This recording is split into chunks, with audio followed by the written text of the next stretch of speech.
Hey, everybody. Today we have for you podcast number 102. Today's podcast title is Who Doesn't Want to Remember More?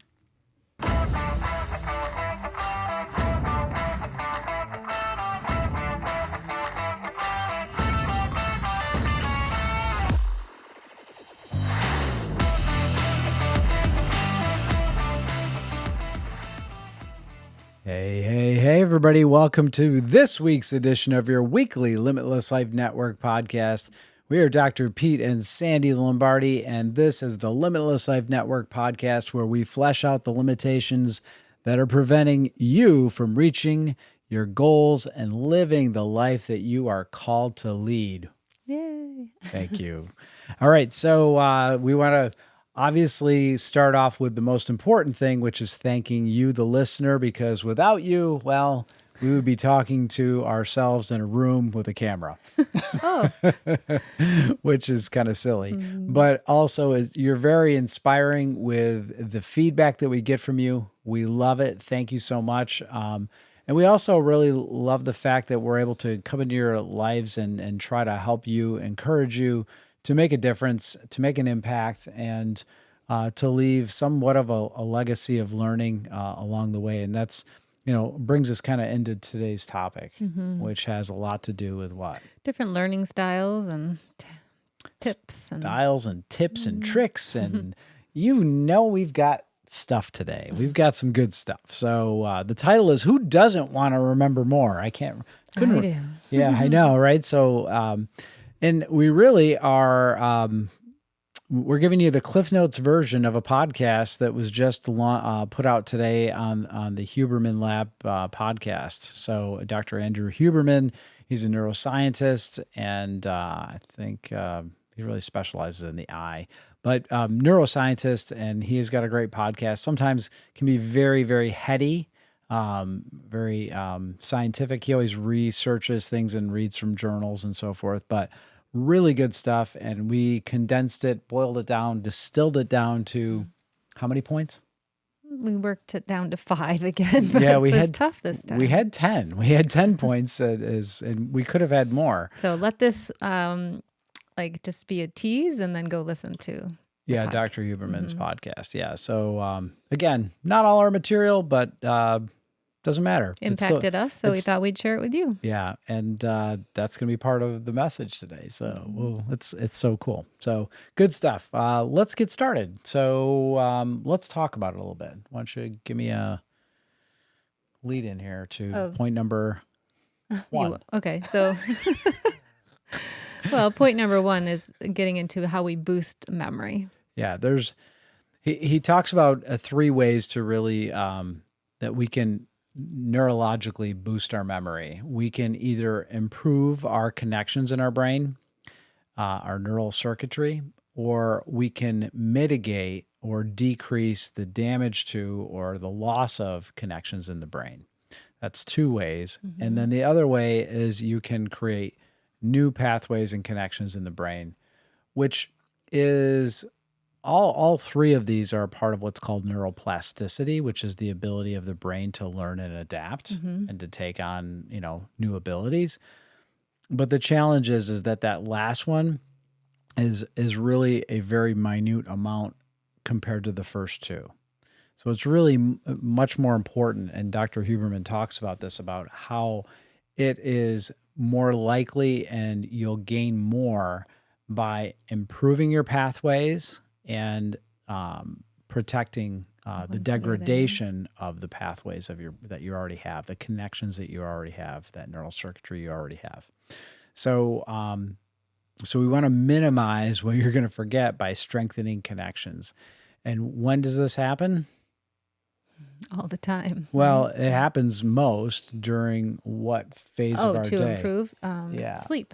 Yeah, it happens during sleep. So this is really super important because it's probably the most common thing that I hear from adults and even sometimes infants, but which translates to adults not sleeping as well if the baby's not sleeping well, is that people really struggle to get good quality sleep. And it's not just important for how you feel the next day, but it's your ability to remember things and your ability to learn new things will be impacted based upon your quality of sleep. So REM sleep is where that happens. It's in that deep sleep cycle that your neurocircuitry is improved upon, and you are downloading information more into like the hard drive portion of your brain.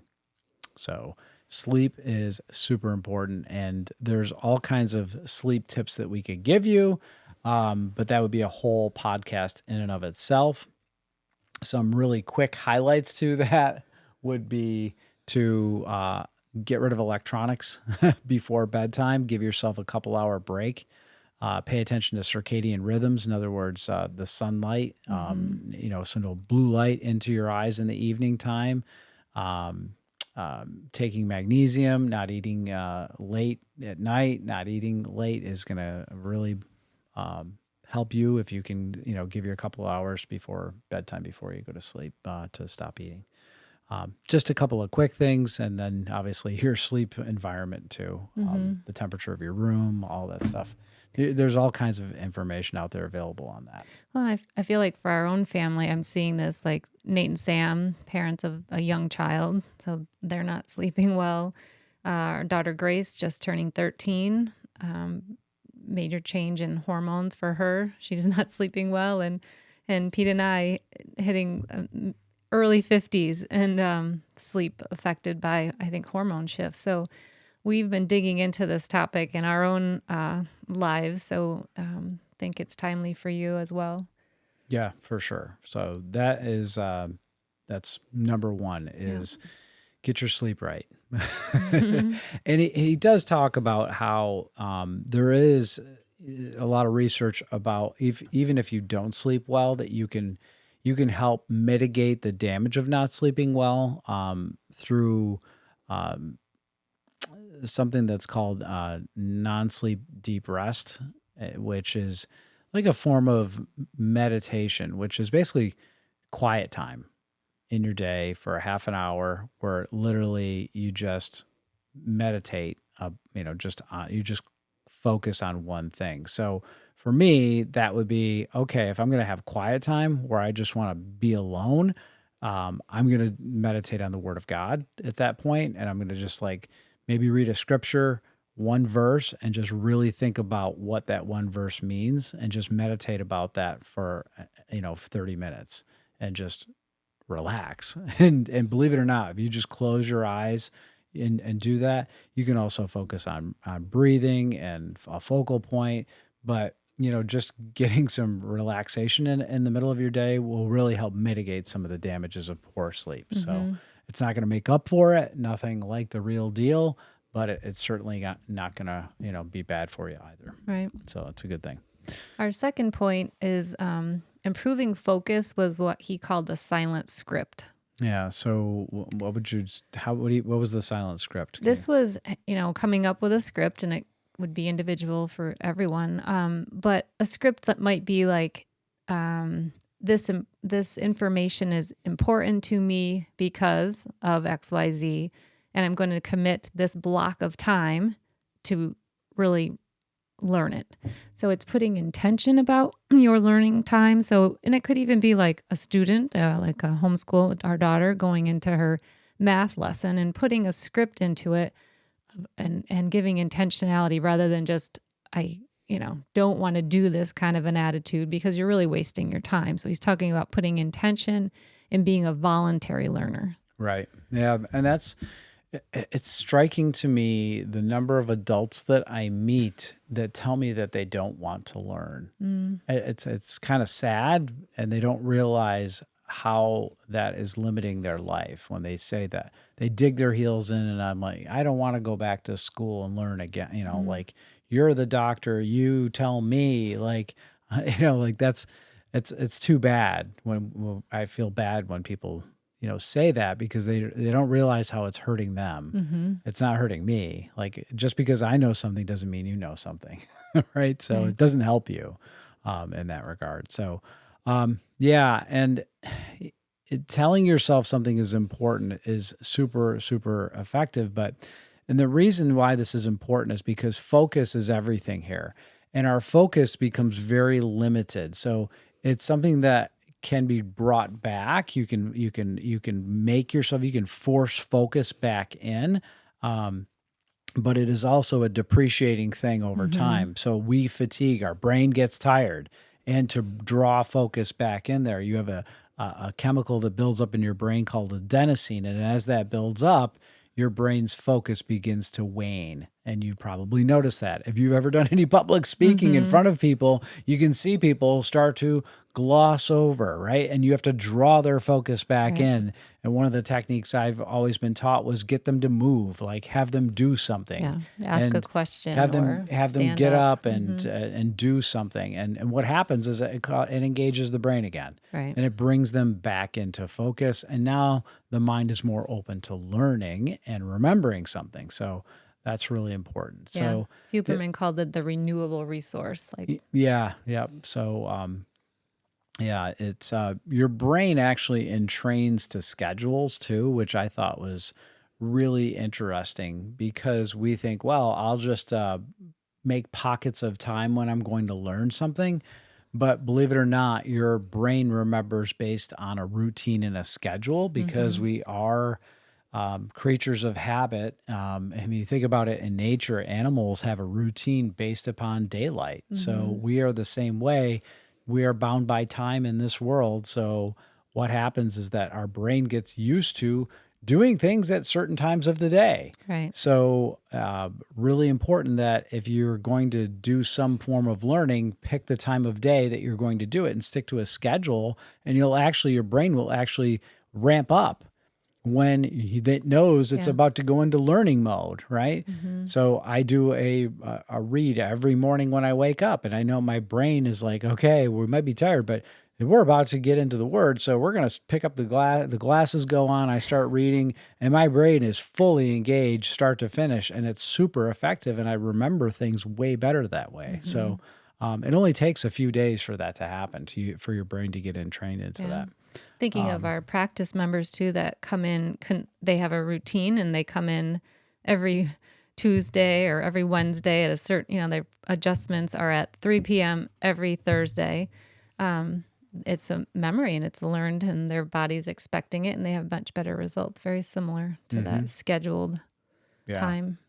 For sure. Yeah. And that brings us to really point number 3, which has to do with the best learners. So, Mm-hmm. habits of the best learners. So, that's one of their habits was what? A little scheduled time. Yeah. Yeah.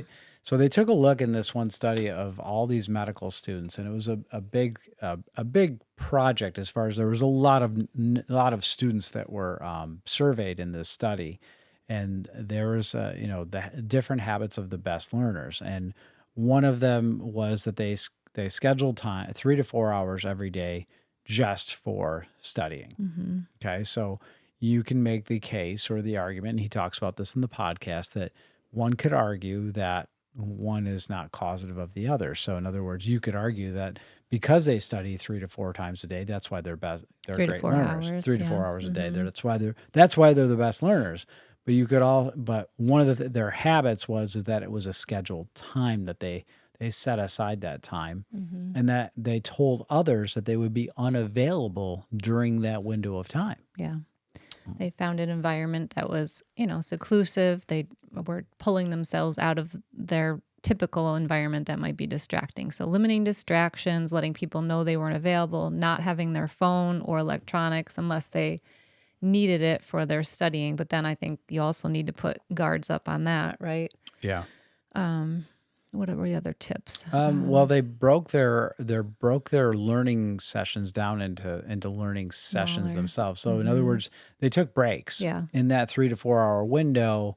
And one of the reasons why is I think that innately we recognize that our focus does wane, Mm-hmm. and that maybe getting up, and it's interesting to me because everything that he described about these learners is something that I fell into during chiropractic college, was that I would isolate myself. I would go study for 3 to 4 hours, and I would take breaks during that time. And if I felt my focus waning, I would get up and I would take a break by doing push-ups, or I would go run downstairs quick and grab a snack and come back, Mm-hmm. or, slap myself in the face, like, keep going, let's go. Or I would, believe it or not, this is crazy, but I used to like psych myself up.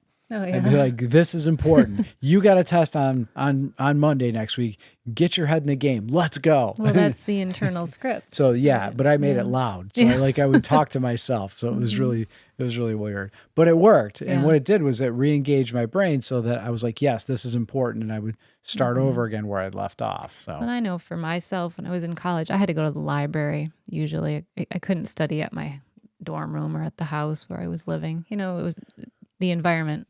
too many Yeah. distractions. Mm-hmm. Yeah. Too many distractions there. Well, even I was thinking last week, I needed to really had a crunch to get some lessons prepped for the coming school year, and the house is busy. I actually grabbed all my stuff, went down to the basement, found a corner, left my phone, and I cranked out 3 hours worth of work, and just because I put myself in the basement. Right.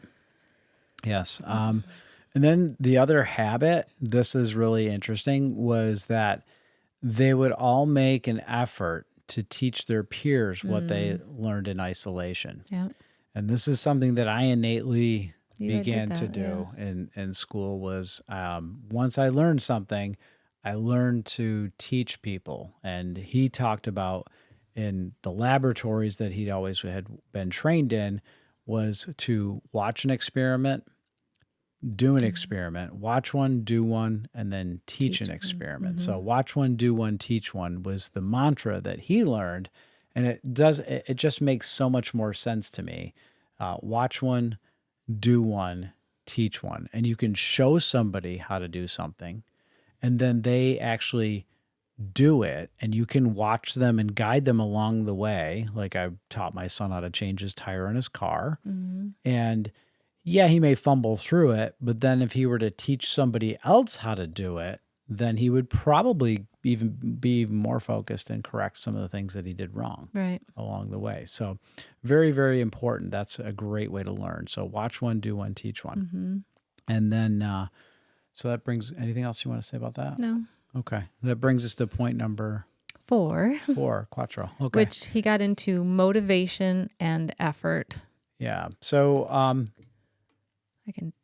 go ahead. Well, one thing that comes to mind there is I'm thinking of our son Luke, and he is excelling now that he's at Sherman Chiropractic College because, for one, the content is just resonating with him. He finds it extremely interesting. He's just automatically engaged where he wasn't engaged in a lot of the chemistry things he was in learning at Liberty. And then the second part of that is so the interest and then the motivation. Like he is where he knows he needs to be. He's motivated to come out and be, start practicing as a chiropractor. So the study found that the motivation was huge. So if the students, the medical school students, had a motivation of maybe a change in lifestyle or for themselves or their family, then their motivation to study was much higher. So, Yeah. Your why kind of. Yeah, and it was interesting because they weren't like super specific about what the future was going to look like, but they just really were adamant that the effort now, the short-term pain that I feel now will be so worth it in the future for the positive outcomes that my family and the opportunities that I'll be able to experience. So like they own that. That was motivation to them. And effort is the cornerstone of learning, seemed to be a theme among them. So a commonality between their ability to learn something had to do with how difficult the coursework was. And this is something that people struggle to really embrace, because when something is difficult, we tend to shy away from it. But the your ability to learn something difficult increases because of the difficulty, which seems counterintuitive, but it's actually how our brain works. When something is hard and it's hard, like if the course content and material is very difficult, and this isn't just for school, it's anything in life, to understand a concept, you have to really focus, and it draws your motivation, and it's a bigger challenge. So what do is that you really pool your attention and your resources and your efforts into it. And what ends up happening is you actually learn more difficult content greater than you would less difficult content.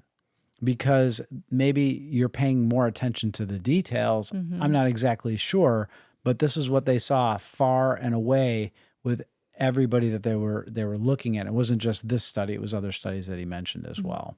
So I thought that was really, really interesting. And for anybody that is like, oh, well, I don't need to learn much. Well, yeah, there's a lot that you can learn.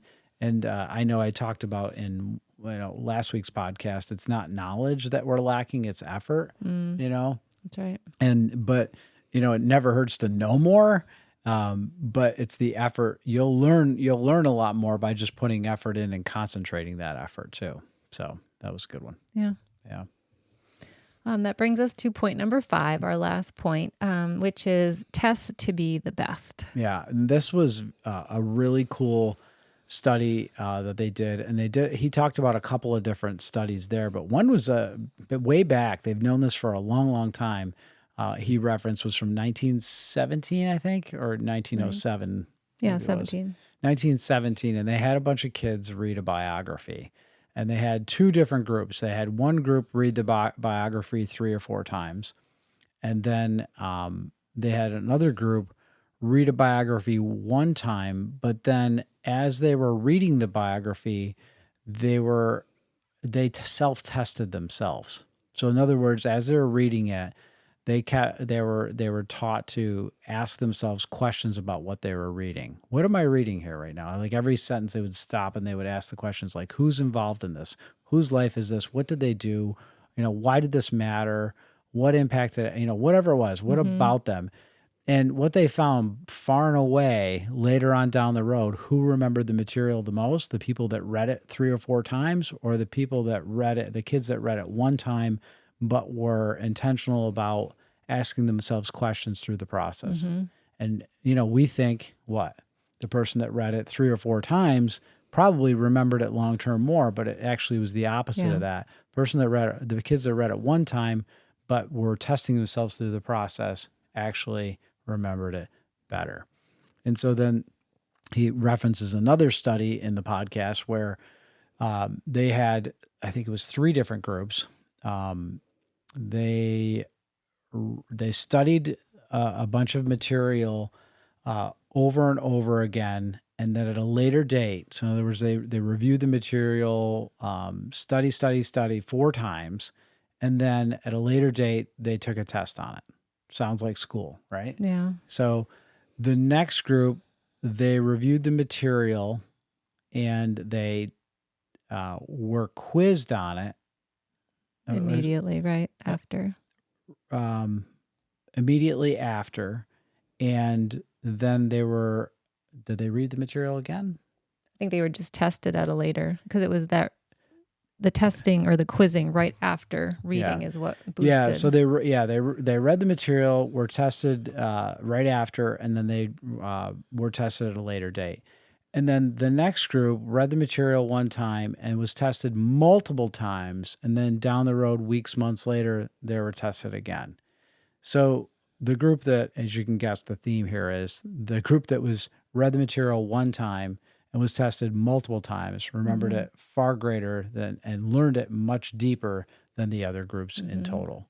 So repeated exposure to material does not beat repeated testing is what this comes down to.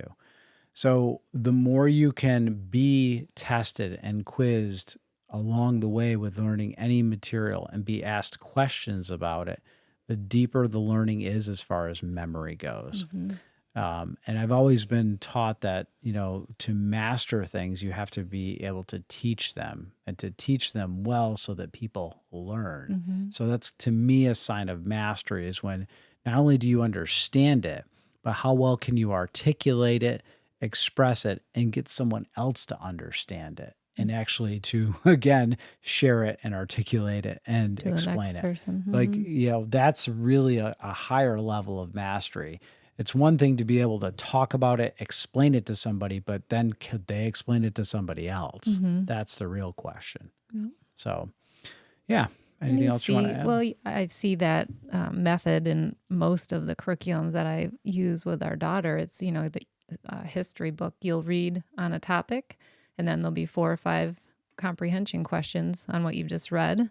Then you move on to the next, and then there's more comprehension. And then at the end of that chapter, there's a full summary wrap-up questions of the entire chapter. So it's like little bits quizzing you along the way. So Yeah. Well, here's the thing, though, that people don't like. And they don't like to be tested because they don't like not getting the right answer. And so I'm going to give you an example of where we did this, not even knowing, but I just know how people learn. I was hunting with my son Timothy up in the Adirondack woods, and it was deer season, and it was like 80 degrees out, way too hot. So we're hiking through the mountains, toting our guns on a long walk, basically, and hunting in t-shirts. It was so warm in November, so I knew the leaves were crunching. We weren't going to see anything. So along the way, I would point to a tree and I'd say, "Do you see that big thing, that big bump growing on the side of the tree?" And he said, "Yeah." And I go, "Do you know what those are called?" And he said, "No." And I said, "Well, they're called a burl. It's a birch tree, and it's called a birch burl." And so we walked 5 minutes later, and I said, "Hey, Timmy, do you remember what this is called?" And he's like, "No." And I said, "Well, it's called a burl." Then we walked another 5 minutes, and I said, "Tim, what's that called right there?" And he's like, he didn't know. And anyway, went on and on. Like he was getting almost really annoyed with me because he wasn't really remembering the name of it.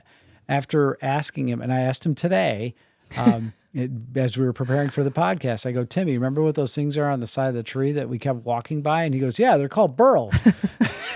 and here it is, 3 years later, he can recall exactly. He remembers the time and the place and everything about it because it was probably painful to go through. It was probably obnoxious and annoying, but he retained the information. Is it useful? I don't really know if that's useful, but the fact that I'm able to share the story with you right now might be useful for you to not get frustrated when somebody's asking you questions over and over again. As a matter of fact, lean into it because you'll probably learn it much faster than when I ask you questions.